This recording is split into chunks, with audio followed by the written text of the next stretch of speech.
Halo semuanya, selamat datang. Oke, hari ini kita bakal bahas topik yang jujur aja cukup berat tapi penting banget buat kita pahami. Kita akan coba bedah satu pertanyaan sejarah yang kompleks dan sering banget ditanyain. Nah, ini dia pertanyaannya. Kalau Islam itu agama keadilan, kok bisa ada perbudakan? Ini pertanyaan yang valid banget dan mungkin bikin banyak dari kita nggak nyaman, ya kan? Tenang dulu, tujuan kita di sini bukan buat menghakimi, tapi benar-benar buat ngulik konteks sejarah dan teologinya berdasarkan sumber-sumber yang kita punya. Oke, sebelum kita masuk ke inti soal Islamnya, kita perlu mundur sedikit. Lihat dulu panggung dunianya waktu itu. Coba bayangin, Islam itu hadir di dunia yang mana perbudakan itu bukan hal aneh, tapi justru sebuah sistem global yang brutal dan udah ada dari zaman bahula. Jadi, Islam itu nggak datang ke dunia yang kosong, tapi datang untuk merespon kondisi yang udah ada. Dan perbedaannya tuh jomplang banget. Coba kita lihat kekaisaran besar kayak Romawi atau Mesir kuno. Di sana, budak itu ya properti, barang. Mereka bisa aja disuruh berantem sampai mati di Koloseum cuma buat tontonan. Atau kerja paksa bangun piramida sampai ambruk. Nggak ada harganya. Nah, saat Islam datang dan berhadapan dengan sistem kayak gini, langkah pertamanya itu beda total. Titik awalnya adalah mereka itu manusia. Pengakuan kemanusiaan ini jadi fondasi segalanya. Inilah fase pertama dari pendekatan Islam yang bisa dibilang revolusioner pada zamannya. Fokusnya itu bukan langsung ke institusi perbudakannya, tapi ke manusianya dulu. Tujuannya satu, kembalikan martabat mereka sebagai manusia. Nah, ini dia salah satu ajaran yang jadi game changernya. Budakmu adalah saudaramu. Bayangin deh, ini bukan sekedar kata-kata manis atau kiasan. Ini benar-benar mengubah total cara pandang. Hubungannya bukan lagi antara pemilik dan barang, tapi bergeser jadi hubungan tanggung jawab, bahkan persaudaraan. Dan prinsip persaudaraan tadi nggak cuma omong-domang, tapi di backup sama aturan yang jelas. Kalau seorang majikan menyakiti budaknya, hukumannya setimpal. Bahkan dianjurkan memanggil mereka putraku atau putriku, bukan panggilan yang merendahkan. Dan yang paling fundamental, semua hierarki sosial lama itu coba didobrak. Yang paling mulia itu bukan karena status atau ras, tapi karena ketakwaannya, karena karakternya. Contoh nyata yang paling kuat mungkin ini. Khalifah Umar, seorang pemimpin negara adidaya pada masanya, memanggil Bilal, seorang mantan budak dari Ethiopia, dengan sebutan Sayyiduna, yang artinya Tuan kami. Gila kan? Coba bayangin, seorang presiden memanggil mantan budak Tuan kami. Ini bener-bener ngejungkir balikin tatanan sosial yang ada. Ada lagi cerita lain yang gak kalah dahsyat.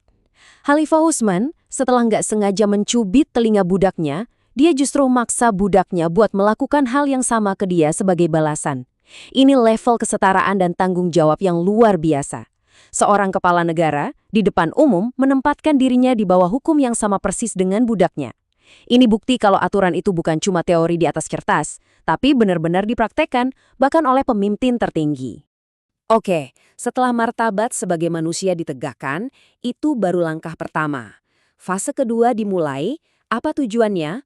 Menciptakan jalan yang sistematis menuju kebebasan total. Jadi tujuannya bukan cuma biar diperlakukan lebih baik, tapi ujung-ujungnya adalah pembebasan seutuhnya. Nah, ini poin yang krusial banget buat dipahami. Dalam kerangka Islam, kebebasan itu adalah settingan default semua manusia. Jadi, perbudakan itu dilihat sebagai kondisi yang nggak alami, abnormal, dan sifatnya cuma sementara. Makanya, tujuan akhirnya selalu untuk mengembalikan orang ke settingan pabrik mereka, yaitu kebebasan. Ini jadi landasan filosofis untuk semua mekanisme pembebasan yang akan kita bahas. Dan caranya itu nggak cuma satu, tapi sistematis banget. Ada 4 jalur utama. Pertama, buat penebusan dosa. Kalau kamu bikin kesalahan tertentu, salah satu cara nebusnya adalah dengan membebaskan budak. Kedua, lewat dana negara dari zakat. Jadi negara ikut aktif membeli dan membebaskan mereka. Ketiga, ada jalur hukum resmi namanya mukatabah. Ini semacam kontrak di mana budak bisa mencicil kebebasannya sendiri. Dan keempat, ya tentu pembebasan sukarela yang dianggap sebagai salah satu amalan paling mulia. Jadi ini kayak serangan dari berbagai sisi, semuanya dirancang untuk terus mengurangi jumlah perbudakan. Oke, sekarang kita sampai ke pertanyaan yang paling sering muncul dan paling menantang. Kalau emang tujuannya kebebasan, kenapa nggak langsung aja dihapus total? Satu dekret. Perbudakan dihapus. Selesai kan? Nah, ini pertanyaan penting yang perlu kita dalami jawabannya. Pertama-tama kita harus ingat lagi, Islam itu nggak menciptakan perbudakan. Islam mewarisi masalah ini. Perbudakan di zaman itu adalah produk sampingan yang nggak bisa dihindari dari perang yang terus-menerus. Setiap kali ada perang, dan ada yang menang, hasilnya ya ribuan tawanan perang. Jadi, Islam datang untuk ngasih solusi buat masalah yang udah mengakar ini, bukan bikin masalah baru. Coba deh kita mainkan skenarionya. Misalkan Anda komandan perang, dan Anda punya ribuan tawanan. Apa yang Anda lakukan? Pilihan pertama, eksekusi semua. Jelas, ini barbar. Pilihan kedua, bikin kamp tahanan. Sejarah udah nunjukin kondisi di kamp-kamp kayak gitu seringkali mengerikan, bahkan lebih buruk dari kematian. Pilihan ketiga, langsung pulangkan mereka semua. Risikonya mereka bisa balik lagi bawa pasukan dan intelijen buat nyerang kita.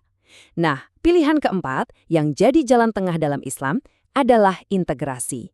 Mereka disebar ke rumah-rumah tangga, bukan untuk diperbudak selamanya, tapi untuk direhabilitasi, dididik, dan secara bertahap diarahkan menuju kebebasan. Dari semua pilihan yang ada, ini dianggap yang paling manusiawi dan paling kecil mudaratnya. Selain alasan pragmatis tadi, ada juga alasan psikologis yang dalam. Ada istilah kerennya fitrat deformasiono. Artinya, deformasi fitrah atau sifat alami. Maksudnya gini, orang yang seumur hidupnya jadi budak, yang hidupnya cuma menerima perintah, bisa jadi kehilangan kemampuan untuk mandiri. Kalau tiba-tiba dilepas begitu aja, mereka bisa bingung, nggak siap menghadapi rumitnya hidup bebas. Ada analogi sejarah yang menarik buat ngegambarin ini. Waktu Abraham Lincoln menghapus perbudakan di Amerika dengan satu kebijakan, kabarnya banyak mantan budak yang malah balik lagi ke majikan mereka. Kenapa? Karena mereka nggak disiapkan untuk hidup mandiri. Mereka bingung. Nah, pendekatan bertahap dalam Islam ini justru dirancang sebagai semacam program transisi untuk mendidik, memberdayakan, dan mempersiapkan mereka supaya bisa sukses saat benar-benar bebas nanti. Oke, jadi pertanyaannya, apakah sistem bertahap dan rehabilitatif ini beneran berhasil, apa cuma teori doang? Yuk kita lihat hasil akhirnya. Kita lihat kisah-kisah nyata dari orang-orang yang melewati proses ini. Kisah Zaid bin Harithah ini kayaknya contoh paling pas buat nunjukin endgame dari sistem ini. Perjalanannya luar biasa. Diawali sebagai budak cilik, lalu dihadiahkan ke Nabi Muhammad. Gak cuma dibebaskan tapi juga diangkat jadi anak. Bahkan saat keluarganya datang menjemput, dia memilih untuk tetap tinggal. Puncaknya, dia ditunjuk jadi komandan pasukan muslim, memimpin para sahabat yang bahkan berasal dari kalangan bangsawan. Ini transformasi sosial yang, wow, total banget. Dan cerita Zaid ini bukan satu-satunya loh. Ada banyak lagi, Bilal bin Rabah, mantan budak yang suaranya jadi panggilan sholat pertama dan paling ikonik. Salim, seorang budak yang dibebaskan, ilmunya begitu dihormati sampai dia jadi imam sholat. Atau Salman Al-Farsi, yang dari budak menjadi penasihat strategi perang dan gubernur. Jadi jelas, ini bukan kebetulan. Ini adalah hasil yang memang dirancang dari sistem ini. Rehabilitasi yang bisa membawa seseorang sampai ke level kepemimpinan. Jadi kalau kita simpulkan, poin utamanya adalah ini. Kerangka kerja Islam itu bukan dirancang untuk melestarikan perbudakan. Sama sekali bukan. Justru sebaliknya, ini adalah sebuah sistem yang dirancang untuk membongkar perbudakan secara perlahan, tapi pasti dengan cara yang manusiawi dan efektif. Islam berhadapan dengan realita brutal dan mencoba menawarkan jalan keluar. Ini membawa kita ke sebuah refleksi penutup. Oke, perbudakan dalam bentuk klasiknya mungkin udah nggak ada.